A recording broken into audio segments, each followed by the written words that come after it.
नमस्ते। आज हम unit 5 glimpses of India part 3 tree from Assam के थिंकिंग अबाउट लैंग्वेज के क्वेश्चन आंसर करेंगे। First, look at this words upkeep, downpour, undergo, drop out, walk in. They are build up from a verb keep, pour, go, drop, walk, and an adverb or a particle up, down, under, out in शब्दों को देखें। रख रखाव, मूसलाधार बारिश, गुजरना, drop out, walk इन। ये एक क्रिया रखना, डालना, जाना, गिराना, चलना और एक क्रिया विशेषण या कर्ण ऊपर नीचे या अंदर बाहर अंदर से बने हैं। Okay, use this words appropriately in the sentences below. You में कंसल्ट अ डिक्शनरी। नीचे दिए गए वाक्यों में इन शब्दों का उचित प्रयोग करें। आप एक शब्दकोश देख सकते हैं। ओके, आप मीनिंग देख लीजिए। डाउनपोर यानी होता है मूसलाधार बारिश। अंडरगो यानी कि गुजरना या सहना, जैसे सर्जरी। अपकीप यानी कि रख रखाव। ड्रॉप आउट यानी कि पढ़ाई बीच में छोड़ने वाला। ओके, वॉक इन इंटरव्यू यानी कि बिना पहले अपॉइंटमेंट के दिया जाने वाला interview. Okay, first, a heavy downpour has been forecast due to low pressure in the bay of Bengal. Bengal की खाड़ी में कम दबाव के कारण मूसलाधार बारिश की संभावना है। Second, Rakesh will undergo major surgery tomorrow morning. Rakesh कल सुबह एक बड़ी सर्जरी से गुजरेगा। Okay, third, my brother is responsible for the upkeep of our family property. मेरे भाई हमारे पारिवारिक संपत्ति के रख रखाव के लिए जिम्मेदार हैं। Fourth, the drop out rate for this accountancy course is very high. इस अकाउंटेंसी कोर्स की पढ़ाई बीच में छोड़ने की दर बहुत अधिक है। Fifth, she went to the enterprise company to attend a walk in interview. वह वॉक इन इंटरव्यू के लिए एंटरप्राइज कंपनी गई। Okay, second, now fill in the blanks in the sentences given below by combining the verb given in brackets with one of the words from the box as appropriate। यानी अब नीचे दिए गए वाक्यों में खाली जगहों को भरें। इसके लिए ब्रैकेट में दी गई क्रिया यानी कि वर्ब को बॉक्स में दिए गए शब्दों में से किसी एक के साथ सही ढंग से जोड़ें। Okay, first, the army attempted unsuccessfully to overthrow the government. आपको ब्रैकेट में दिया गया होगा लास्ट में थ्रू। ओके, तो हमें यहाँ पे जो बॉक्स में दिए गए शब्द हैं या वर्ड्स हैं उसे और जो आपको ब्रैकेट में दिया गया है उसे जोड़कर हमें एक सही शब्द बनाना है। ओके, तो थ्रू के साथ यहाँ पे क्या आएगा? ओवर। तो ये थ्रू ओवर नहीं होता है, ओवर थ्रू। ओके, तो यहाँ पे आएगा ओवर थ्रू द गवर्नमेंट, ना कि थ्रू ओवर। ओके, नॉर्मली हम ओवर थ्रू ही यूज़ करते हैं, इसलिए आप थ्रू ओवर नहीं लिख सकते, ओवर थ्रू ही लिखिएगा। सेना ने सरकार को गिराने की नाकाम कोशिश की। Second, scientists are on the brink of a major breakthrough in cancer research. तो यहाँ पे ब्रेक के साथ क्या आएगा? थ्रू। ओके, तो क्या होगा? Breakthrough. वैज्ञानिक कैंसर रिसर्च में एक बड़ी कामयाबी के करीब हैं। Third, the state government plans to build a bypass for Bhubaneswar to speed up traffic on the main highway. तो यहाँ पे पास के साथ क्या आएगा? बाय। तो वो पास बाय नहीं होता, एक्चुअली बाईपास होता है। ओके, तो राज्य सरकार भुवनेश्वर के लिए एक बाईपास बनाने की योजना बना रही है ताकि मुख्य हाईवे पर ट्रैफिक तेज हो सके। Fourth, Gautam's outlook on life changed when he realised that the world is full of sorrow. Look plus out, इसका क्या होगा? आउटलुक। गौतम का जीवन के प्रति नज़रिया तब बदल गया जब उन्हें एहसास हुआ कि दुनिया दुखों से भरी है। Okay, fifth, Rakesh seemed unusually downcast after the game. तो यहाँ पे क्या आएगा, कास्ट प्लस डाउन। ये एक्चुअली में उल्टा दिया गया है बट इसे हम ऐसे ही यूज़ करते हैं। ओके, ये कास्ट डाउन नहीं होगा, ये डाउन कास्ट होता है। एल के बाद राकेश कुछ ज़्यादा ही उदास लग रहा था। Okay, second, notice how this ing and ed adjectives are used. ध्यान दें कि इन ing और ed विशेषण यानी कि एडजेक्टिव्स का प्रयोग कैसे किया जाता है। First, chess is an interesting game, यानी कि शतरंज एक रोचक खेल है। तो इंटरेस्टिंग, इंटरेस्टिंग में क्या है, ing, ये तो क्या है आपका ing एडजेक्टिव।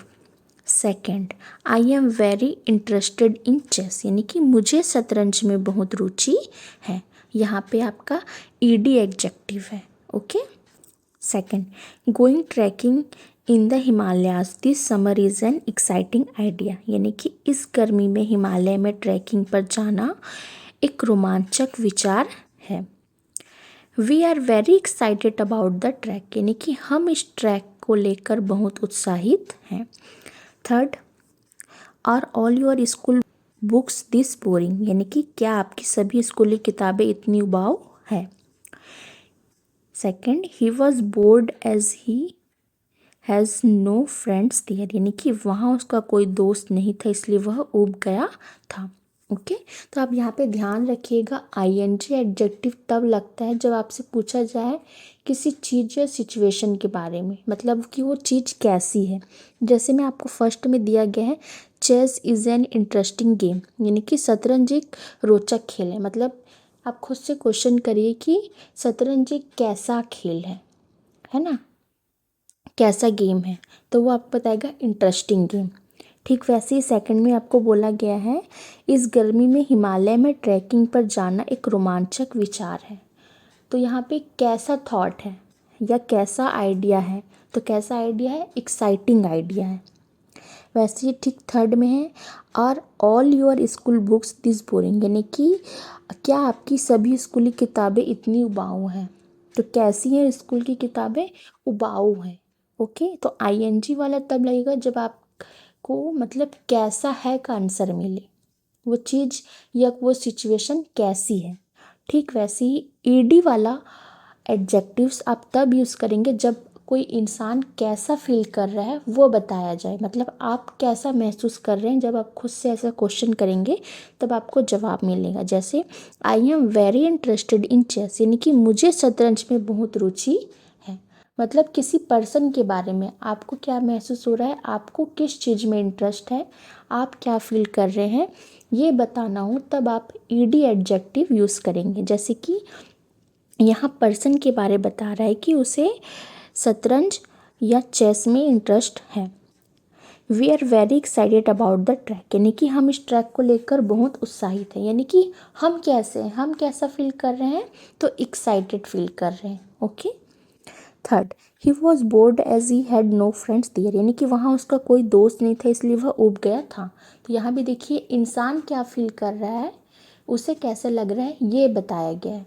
वो वहाँ पे कैसा हो गया था, बोर हो गया था, यानी कि ऊब गया था। तो यहाँ पे ईडी एडजेक्टिव लगेगा। ओके, जब किसी थिंग्स या सिचुएशन के बारे में पूछा जाए यानी कि वो कैसा है, तब उसमें ing आएगा। और जब आप कैसा महसूस कर रहे हैं, आपको कैसा लग रहा है या आपको किस चीज़ में इंटरेस्ट है, किसी पर्सन की बात हो, तब क्या लगेगा, ED adjective. Okay, the ing adjective shows the qualities that chess, trekking or these books have. They cause interest, excitement or boredom in you. The ed en adjective shows your mental state or your physical state, how you feel in response to ideas, events or things. यानी ing वाले विशेषण शतरंज, trekking या इन किताबों के गुणों को दर्शाते हैं। ये आप में रुचि, उत्साह या उप पैदा करते हैं। ओके, ing वाले। ed en वाले विशेषण यानी कि ed en वाले एडजेक्टिव्स आपकी मानसिक या शारीरिक स्थिति को दर्शाते हैं। मतलब आपके विचारों, घटनाओं या चीज़ों के प्रति आपकी प्रतिक्रिया कैसी होती है, यानी कि जो मैंने आपको पहले कहा आपकी प्रतिक्रिया कैसी होती है, मतलब आप कैसा फील करते हैं उन चीज़ों को लेके। Okay, first think of suitable ing or ed adjectives to answer the following questions. You may also use words from those given above. निम्नलिखित प्रश्नों के उत्तर देने के लिए उपयुक्त ing या ed विशेषण के बारे में सोचें। आप ऊपर दिए गए शब्दों का भी उपयोग कर सकते हैं। हाउ वुड यू डिस्क्राइब, आप कैसे वर्णन करेंगे। ओके आप एक नोट देख लीजिए, ये आपकी बुक में नहीं है, ये मैंने आपको समझाने के लिए बनाया है। ing adjectives describe the qualities of a thing, person और situation, what causes the feelings, यानी कि ing वाले जो विशेषण हैं एडजेक्टिव्स किसी वस्तु, व्यक्ति या स्थिति की विशेषता बताते हैं जो भावना का कारण बनते हैं। Okay ed adjectives describe a mental और physical state, how a person feels in response, यानी कि ed वाले एडजेक्टिव्स मानसिक या शारीरिक स्थिति का वर्णन करते हैं, यानी कि प्रतिक्रिया में व्यक्ति कैसा महसूस करता है, यानी आप कैसा फील करते हैं। Example, the movie is boring, है ना, ing वाले है, यानी कि मूवी कैसी है, बोरिंग है। And second, I am bored, यानी कि मैं बोर हो गया हूँ।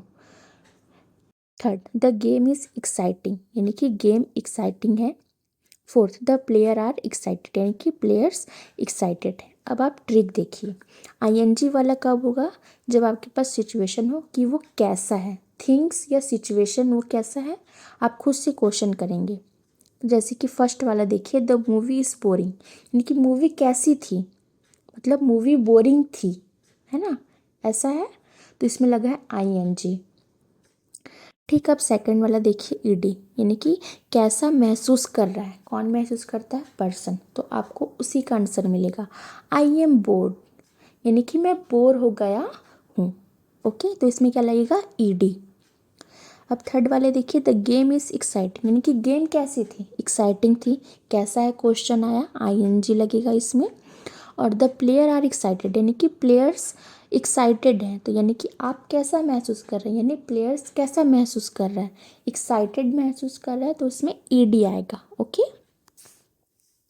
First, a good detective serial on television, तो इसका क्या होगा, इंटरेस्टिंग, यानी कि टेलीविज़न पर कोई अच्छा जासूसी सीरियल। तो यहाँ पे मैंने जो आपको बॉक्स में दिया गया है, तो ये तीनों आंसर भी सही हैं। ओके, ये तीनों भी यहाँ पे आ सकते हैं, इंटरेस्टिंग के साथ एक्साइटिंग और ग्रिपिंग भी। ओके, इसलिए यहाँ मैंने आपको जो बॉक्स में जो दिए गए हैं यहाँ पे सारे नीचे में, इसका मतलब है कि ये भी सारे भी सही आंसर हैं। इसकी इंटरेस्टिंग की जगह आप एक्साइटिंग भी यूज़ कर सकते हैं और ग्रिपिंग भी यूज़ कर सकते हैं। ओके, ये गलत नहीं है। Second, a debate on your favourite topic homework should be band, इसका क्या होगा, इंटरेस्टिंग, क्या आपके पसंदीदा विषय होमवर्क पर बैन लगना चाहिए पर कोई बहस है, तो इंटरेस्टिंग यानी क्या होता है, दिलचस्प। ठीक वैसे ही इंटरेस्टिंग की जगह यहाँ पे एक्साइटिंग भी आ सकता है, स्टिमुलेटिंग भी आ सकता है। Okay, third, how you feel when you stay indoors due to incessant rain, इसका क्या होगा, बोर्ड, यानी जब आप लगातार बारिश की वजह से घर के अंदर रहते हैं तो आपको कैसा लगता है, तो इसका होगा उबा हुआ या बोर। तो बोर की जगह आप डिप्रेस्ड भी लिख सकते हैं और अनॉयड भी लिख सकते हैं, है ना, डिप्रेशन यानी उदास, अनॉयड यानी चिढ़ा हुआ। Fourth, how you feel when you open a present, यानी जब आप कोई गिफ्ट खोलते हैं तो आपको कैसा लगता है, तो क्या आएगा, एक्साइटेड, यानी कि उत्साहित। तो इसकी जगह क्या भी आ सकता है, एक्साइटेड के साथ क्या आ सकता है, थ्रिल्ड भी आ सकता है और डिलाइटेड भी। ओके, थ्रिल्ड यानी कि रोमांचित और डिलाइटेड यानी खुश। Fifth, how you feel when you watch your favourite programme on television, यानी जब आप टेलीविज़न पर अपना पसंदीदा प्रोग्राम देखते हैं तो आपको कैसा लगता है, तो क्या आएगा इसका आंसर, इंटरेस्टेड, यानी कि इच्छुक। और इसके साथ क्या हो सकता है, एंटरटेन भी हो सकता है और अम्यूज्ड भी हो सकता है, ये भी सही आंसर है। एंटरटेन यानी कि मनोरंजन पाने वाला और अम्यूज्ड यानी कि मजा लेने वाला। 6. The look on your mother's face as you waited in a queue, यानी कि जब आप लाइन में इंतज़ार कर रहे होते हैं तो आपकी माँ के चेहरे का भाव क्या होता है, बोर्ड यानी कि उबा हुआ या बोर। और इसके साथ बोर की जगह आप क्या यूज़ कर सकते हैं, टायर्ड भी यूज़ कर सकते हैं, अनॉयड भी यूज़ कर सकते हैं और एग्जॉस्टेड भी यूज़ कर सकते हैं। कि टायर्ड यानी थका हुआ, अनॉयड यानी चिड़ा हुआ और एग्जॉस्टेड यानी कि बहुत ज़्यादा थका हुआ। Okay. 7. How you feel when tracking a tiger in a tiger reserve forest, यानी जब आप टाइगर रिजर्व फॉरेस्ट में टाइगर को ट्रैक करते हैं तो आपको कैसा लगता है, कैसा लगता है, एक्साइटेड यानी कि उत्साहित। एक्साइटेड की जगह आप थ्रिल्ड और टेरिफाइड भी यूज़ कर सकते हैं, यानी कि थ्रिल्ड यानी कि रोमांचित और टेरिफाइड यानी कि भयभीत। 8. The story you have recently read or a film you have seen, यानी जो कहानी आपने हाल ही में पढ़ी है या जो फिल्म आपने देखी है वो कैसी है, इंटरेस्टिंग यानी दिलचस्प। और इसकी जगह पे बोरिंग भी हो सकता है, एक्साइटिंग भी हो सकता है और फैसिनेटिंग भी हो सकता है। ओके, ये सारे सही आंसर हैं, लेकिन आपको यहाँ पे सिर्फ एक आंसर लिखना था, इसलिए यहाँ पे मैंने एक लिखा है और यहाँ पे मैंने बॉक्स में इसलिए दे दिया है कि अगर कभी आपको ऑप्शन मिले तो ये भी सही आंसर हो सकते हैं। Okay. Second, now use the adjectives in the exercise above as appropriate to write a paragraph about Coorg. अब ऊपर दिए गए अभ्यास में दिए गए विशेषणों का उचित प्रयोग करते हुए कुर्ग के बारे में एक पैराग्राफ लिखें। विशेषण यानी एडजेक्टिव का यूज़ करते हुए। ओके, एक पैराग्राफ आपको लिखना है। Answer paragraph, Coorg is a fascinating and exciting place in Karnataka. It is famous for its beautiful hills, coffee plantations, and evergreen forests. Tourists are always interested in its unique culture and natural beauty. Adventure sports like river rafting and trekking makes visitors excited and thrilled. Watching wild animals in the forests is an unforgettable experience. A trip to Coorg is never boring because there is always something interesting to see and enjoy. Okay, यहाँ पे unforgettable भी आपका adjective ही है, एक normal adjective है, हालांकि इसमें ING और ईडी नहीं है, बट ये एक नॉर्मल एडजेक्टिव है। ओके। कुर्ग कर्नाटक में एक दिलचस्प और रोमांचक जगह है। Coorg is a fascinating and exciting place in Karnataka. यह अपनी खूबसूरत पहाड़ियों, कॉफ़ी के बागानों और सदाबहार जंगलों के लिए मशहूर है। It is famous for its beautiful hills, coffee plantations and evergreen forests. Tourist हमेशा इसके अनोखे कल्चर और कुदरती खूबसूरती में दिलचस्पी रखते हैं। Tourists are always interested in its unique culture and natural beauty. River rafting और ट्रैकिंग जैसे एडवेंचर स्पोर्ट्स विजिटर्स को उत्साहित और रोमांचित करते हैं। Adventures sports like river rafting and trekking make visitors excited and thrilled. जंगलों में जंगली जानवरों को देखना एक यादगार अनुभव है। Watching wild animals in the forests is an unforgettable experience. Coorg की ट्रिप कभी बोरिंग नहीं होती क्योंकि यहाँ देखने और एंजॉय करने के लिए हमेशा कुछ दिलचस्प होता है। A trip to Coorg is never boring because there is always something interesting to see and enjoy. Okay.